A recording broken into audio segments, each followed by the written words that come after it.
Hi everyone, thanks for stopping by and seeing what I'm up to. My name is Silkyfeather and you can call me Silky. I know anyone can go and sign up for me, Kevin's website. I am aware of this. I don't play all of his videos. I play the ones I felt were important either to me or small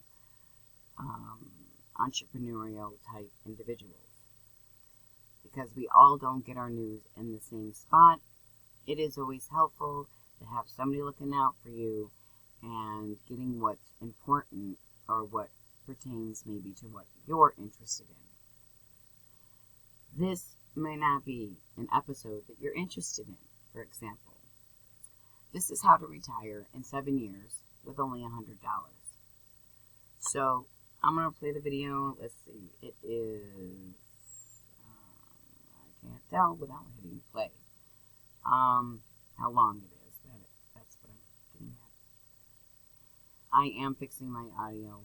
Please bear with me. I hope this plays alright. Here we go. Without further ado. Hey everyone, me Kevin here. In this video, I'm going to talk about what you need to retire early, how fast you can retire, and we'll do that starting with just $100. I'll also introduce a brand new rule to you. Quick note though, many of you might not know this yet, but I've been holding small voice-only chats with many of you, and a lot of you have been loving them. If you'd like to join those voice-only group chats where I can help sort of mentor you with any questions that you have about business or money or finance or whatever, I encourage you to check out the links to the programs down below. You'll find the link to the voice chats right next to the link for life insurance, which you can sign up for in as little as 5 minutes, and 2 free stocks with Webull, as long as you deposit just $100. Okay, let's get started. The easiest way to determine how to retire is to determine how much money we need to retire. Think of it kind of like making a goal. So I want you to ask yourself, how much monthly income, not considering taxes, do you need to retire? We'll worry about taxes and all that stuff later. For now, I just want you to ask yourself, hey, based on what I'm making today, can I retire with $3,000 per month? Can I retire with $5,000 per month? Or do I need $10,000 per month? Maybe I want $10,000 or $12,000 or $15,000 per month because I want to live gildedly. Whatever the monthly amount is that you desire, I just want you to take that number and multiply it by 200. And that's it. So that is the amount of wealth that you need to create in order to retire. Now, this video is of course for entertainment purposes only, so always consult a professional who knows your personal situation. Now, he said that. Let me see here.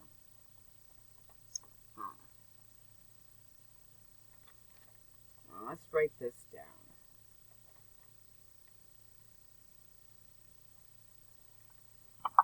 And, I got my phone. Better yet. Okay. I could probably live with $3,000 a month, okay? Whoops. So let's figure, and he said multiply that times 200, right? So 3,000 times 200 would be $600,000. So just over $500,000. All right. So let's go. I lowballed it. That's what would a lowball for. I mean, that would be good for me. I don't know about you. I don't need to live in the lap of luxury. I mean, that would be the lap of luxury for me. All right. Without getting excited, it is 21-minute long video, and I just made it longer. Sorry. Better than I do. But this video might help you get started. So let's try it together. Let's go with $5,000 a month. $5,000 times 200 is $1 million. Okay, so we need $1 million of wealth to be able to retire. Now, multiply that $1 million by 6%. That's what I'm using as our rate of return on our invested money. Well, that's going to give you $60,000 of annual income. Divide that by 12, and you get $5,000 per month. And there you go. The rule of 200 tells you exactly how much wealth you need to be able to retire so that when invested, and as long as you're investing at 6%, you don't have to work anymore. Now, I know you might be asking questions like, wait a minute, Kevin, wait a minute. Where am I going to get a 6% rate of return? And the reality is that options exist if you search for them And if you're more comfortable using a different percentage, you can manipulate these numbers however you'd like. You take the monthly number, divide it by the percentage, and then multiply it by 12. That should help you accomplish your own sort of metric for retirement, although the rule of 200 tends to work, at least right now. Look, for example, at AT&T stock. AT&T stock will pay you 7% as a dividend. So if you invest $1 million with AT&T, they will pay you $70,000 per year for doing nothing. That's making money while you sleep. Literally doing nothing. No tenants, no toilets, no property managers, nothing. But unfortunately, this is the part where most of us get stuck. It's not realizing that there are two parts, or sort of two phases of life. And that's okay because the schools don't teach us this. See, there's a building part, or a building phase of life, and then there's an enjoyment phase of life. Once you reach your goal target, that target that you're writing down on a post-it note, hopefully, that wealth target, once you reach that wealth target, you can decide to stay in the building phase if you want, or you could choose to retire at any point. The choice becomes totally yours. And once you retire, you shift to the enjoyment phase, and basically the retirement phase. Unfortunately, because we aren't taught these two parts, we usually never realize that there is a point in our lives where we do have the option of retiring, as long as we were on the right path and we were actually building. Instead, most of us, we go to our jobs, we try to save some money, we try to stay out of debt when we can, but, crap happens. And then, maybe we can get some miscellaneous cash flow coming in, but for some reason, we never seem to get closer to retiring. Why? Because we don't realize that there's a point that we're trying to work towards. And by not realizing that point, and again, it's not your fault, it's schools that don't teach us this, we never really accomplish it. So let me ask you this. Let's go a different way, and then we'll get into some more of the nitty-gritty here. What's your net worth today? Your net worth is all of your assets minus your debts, right? Let's say it's $20,000. Maybe it's $50,000. Well, multiply that by 6% and divide it by 12. That is, if you took all of your net worth and invested it today, how much money would you make per month? Well, if you had a $50,000 net worth times 6% divided by 12, that would give you $250 per month. Yay! $250 a month of cash flow. But guess what? You can't retire. Instead, you're getting $250 per month, and while you're programmed to say things like, well, don't worry, Kevin, I'm going to reinvest this $250 per month, reality is most of us don't. So instead of focusing on where can I get the next $50 a month of cash flow, where can I get the next $100 a month of cash flow, and then aimlessly trying to go through life without that target in mind, write the target, and your goal becomes a wealth target. I recommend you put it on a sticky note and put it somewhere you're going to see it every day. Put it above your toothbrush, and then every single day ask yourself, what did I do today to build my wealth?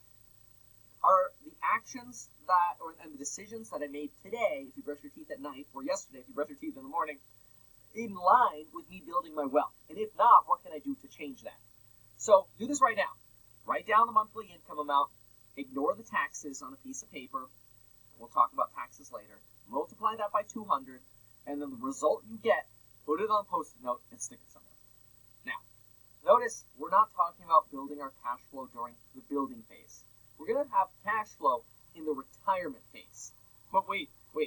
I just said, don't worry about cash flow, and I know I might lose some of you, so let me explain that. Let's clean the slate for a second. Remove all thoughts that we have about cash flow and passive income and all of that, and ask yourself this. When you're not retired, do you need passive income to survive? That is, when you're working anyway, do you really need the passive income to survive? And the answer is probably not. And in that case, you should probably focus on your wealth. But what usually happens when we get cash flow?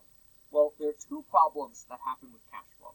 One is when we get cash flow and we're still working, most of us kind of see that as bonus-free money.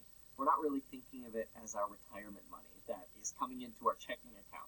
So we get like $50 or $200 maybe a month of cash flow, and it's like, sweet, some spending money. I'm going to buy myself, some new shoes. I'm going to buy myself a dinner. We're going to reward ourselves for working hard. Or you know what? How many of you have heard this phrase?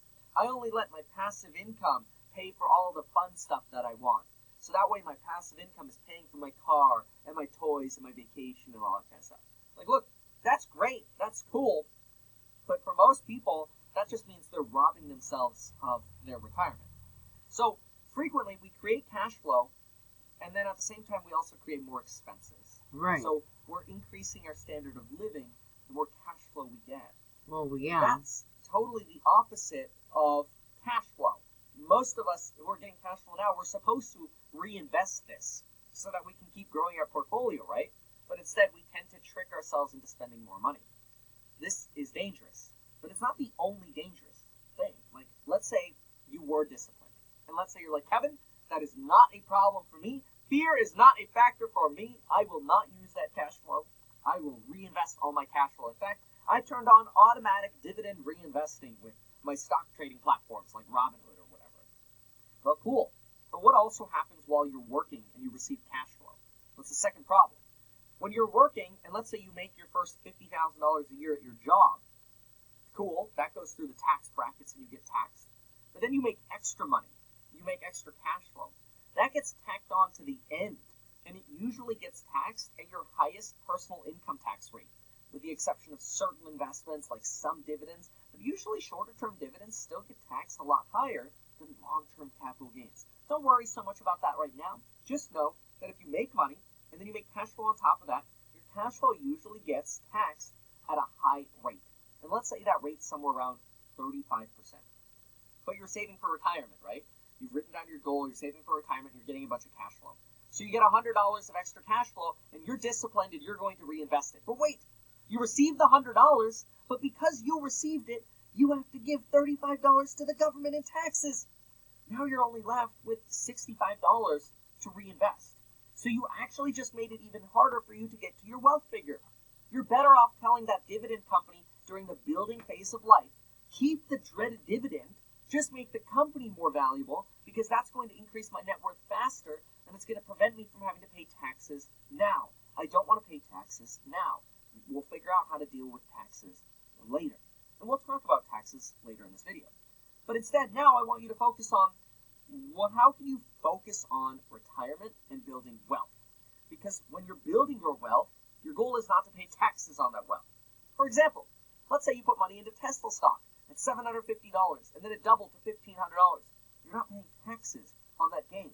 Your wealth just went up, and you're not paying taxes on that gain. Again, we'll talk about taxes later. When you buy real estate below market value, you're not paying taxes on that increase in net worth. People ask me all the time, Kevin, should I invest in real estate for cash flow, or should I invest in real estate for my net worth? And it depends. And you should know, watching this video, what does it depend on? It depends on what phase of life you're in. If you're in the building phase of life, you invest for wealth. If you're getting started, you invest for wealth, not cash flow, because cash flow is going to get eaten away with taxes and mismanagement, and the likelihood that you're going to feel wealthier, and when you feel wealthier, you increase your spending, and you increase your standard of living. Absolutely. Okay. Now, when do you go for real estate cash flow and stock cash flow? Retirement phase. So, let's talk about starting. When it comes to starting, with $100, what should you do? I mean, after all, let's be real. We're not going to retire on $100, right? But we can use this $100 to get us started. Because even if you're starting slowly, you're a step ahead of everybody else who isn't starting. And life isn't a game of relativity. Life is a game of not comparing yourself to others, even though that happens.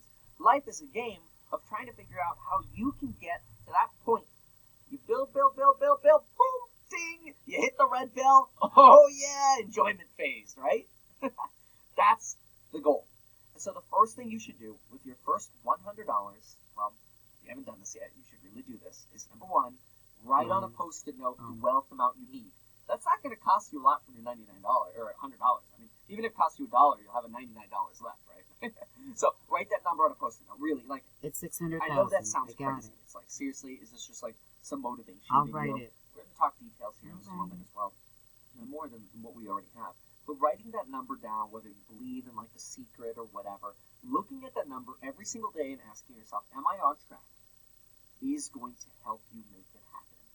Now, number two, I want you to take your first leftover $100, whatever you have, maybe it's $99.50 because you had to buy a Post-it note, and invest it into something that is going to build your wealth. Like okay? Weeble. That's the only rule. Build your wealth. Not cash flow. I bet you anything. Wealth. I was going to say it's Weeble. Okay? How do you build your wealth?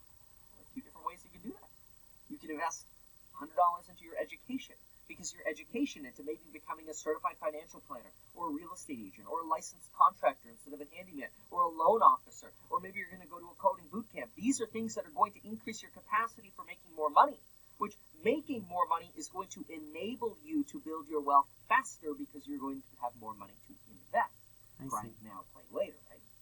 So education's a good one. You could also buy your first stocks if you haven't yet. You could go to, for example, M1 Finance. You could look at the little portfolio I put together the other day. Go to metkevin.com/1337. Look at the top stocks there and pick some of the quality ones. Or invest in that pie at 46 stocks. Put that $100 to work. If you don't believe in the stock market, try it. It's $100. Put it in. See what happens. Get your feet wet.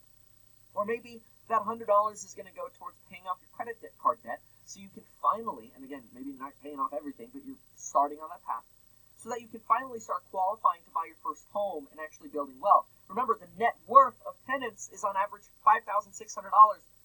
The net worth of homeowners on average is $196,000. Why is that? Well, it's because homeowners own assets. And so you got to get on that train of building wealth. Right. And so what's the absolute fastest possible way to build your wealth? Like, let's say you got a job, you got most of your debt paid off, and, now what? Like, how do I build my wealth? Like, you feel like you're paycheck to paycheck, but you can save a little bit. How do you build your wealth? The easiest way to build your wealth in America is taking advantage of the fact that you can buy a house for 5% down or as low as 3% down. And you're looking for $80,000 golden tickets. And that means every time you go buy a house and you go move into it and live it, you do some paint and carpet and a little bit of fixing up, your net worth went up $80,000 more because you bought a property that was maybe a little stinky and needed a little bit of work and cleaning up. You were willing to put that grind and that effort in. It's not that big of a deal if you think about it. Paint and carpet. Any of y'all watching this video can do paint and carpet. And every time you buy real estate, you make a goal of instantly seeing your net worth go up by $80,000 because you're buying real estate below market value. I'm not asking you to focus on cash flow right now. I'm asking you to focus on wealth. Because remember, wealth building phase, hit the red bell, boom, go to cash flow. All right? So, if you have a goal of $5,000 per month of cash flow when you retire, that's $1 million of net worth. And if you're serious about creating a $1 million net worth, becoming a millionaire, one of the easiest and fastest ways to do it is by buying real estate. I did it in under 7 years. Before YouTube, before I had a single subscriber on YouTube. Okay, that's not true. I had like 13 subscribers on YouTube for like the first 7 years of my career, okay? But anyway, I did it in 7 years before I had any even dollar of income coming in from YouTube. And I became a millionaire by working hard and grinding hard, but taking all of the excess money that I had and plowing it into real estate and stocks. That's how I did it. I focused on building my wealth first. You can see the story of my net worth in the link down below. You can see that before YouTube, I went from like no net worth, a few $1,000s, to a net worth of over $2.5 million. That's before YouTube. Because I see the cynical comments like, oh, Kevin, sure, it's easy for somebody making YouTube videos and getting, thousands of views to make it and do it. Well, how would you do it without that? Well, I did. I did do it without that. And so, for most of us, if you write down a goal of, let's say, $1 million, or maybe you write down and say, you know what, I could do it with less. I'm going to write down a goal of getting to a net worth of $750,000. Most of us can achieve this within 10 years by leveraging our jobs and safely buying below market value real estate that is going to increase your net worth. But if you don't have a job, give you what you're looking for. And remember, there are plenty of opportunities to figure out where to invest your money to get that 7%. Yeah, I can invest $100, but that $100. But you have to get wealth first. Like, why are we going to make a video talking about all the ways you can get passive income when in reality that's talking to people who already have a net worth, right? Realistically, we should be talking about that when you have a net worth of $250,000, $500,000, $1 million. Well, we got to get that net worth first, and that's what this video is about. So far, if you've liked this video, we're going to talk about taxes here, but if you've liked this video so far, could I ask you to share it with somebody that you care about? I think this video could have a really big impact on your friends and family, and I'd love it if I could ask you to share this video with them. Now, how do you prevent paying taxes? Well, this gets a little bit more complicated, and obviously you should always consult your CPA and your professionals. But I'm going to give you some quick ideas here. The United States wants you to invest. And because they want you to invest, they also reward you by helping you prevent paying taxes. And you learn more of the tricks of the trade, again, when you have wealth. Like when you hit the bell, and then you look around and like, all right, let's figure this out. Then you have options. You have options. Like the doors open up when you have money. It's hard to open doors if you don't have money yet. So you start on the building phase. That's the whole point of this video. But let's quickly talk about the tax thing, just to make sure we got some of your motivation properly aligned. Number one, if you own real estate, you can 1031 exchange your real estate into cash flowing opportunities. So you can take your wealth building assets and turn them into cash flowing opportunities in the future. It's more complicated, we'll talk about that later, but that allows you to buy and sell real estate without paying any taxes on the amount of money that you've built. Crazy. Anyway, number two, this is what a lot of people do. Once you're ready to hit that bell, like after your earning years or whatever, you built a lot of wealth or whatever, you're ready to retire, or you want to go travel the world or whatever, you know what a lot of people do? They move to a low or no income tax state, and then they sell their high quality stocks and they move them over to dividend stocks. Think about it. I'm in California. I made a lot of money on Tesla stocks. But if I sold my Tesla stock, I would have to pay somewhere around 50% in taxes. That sucks. Now, if I held it long term, I'd probably be paying somewhere in California around 35% in taxes. That also sucks. But if I hit the bell, retired, moved to Nevada, I lived there for a few years, established my residency there, and then I slowly started selling off my Tesla stock, I would only be paying 15% in taxes. Wow. And the tax law can always change, so again, run this by your CPA. But I'd only be paying 15%. So now it's easy. Now it's easy to move my wealth over to the dividend ones. Real estate allows you to exchange to where you pay 0 in taxes. Wow. Stocks, they're going to get you, all right? but 15% is not that bad. So there are many tricks, but for now I want you to focus on building wealth. If I can do it, you can do it. I believe in you. But there are a few warnings that I want to give you. Actually, there's really one major warning that I want to give you. But first, I do want to mention this.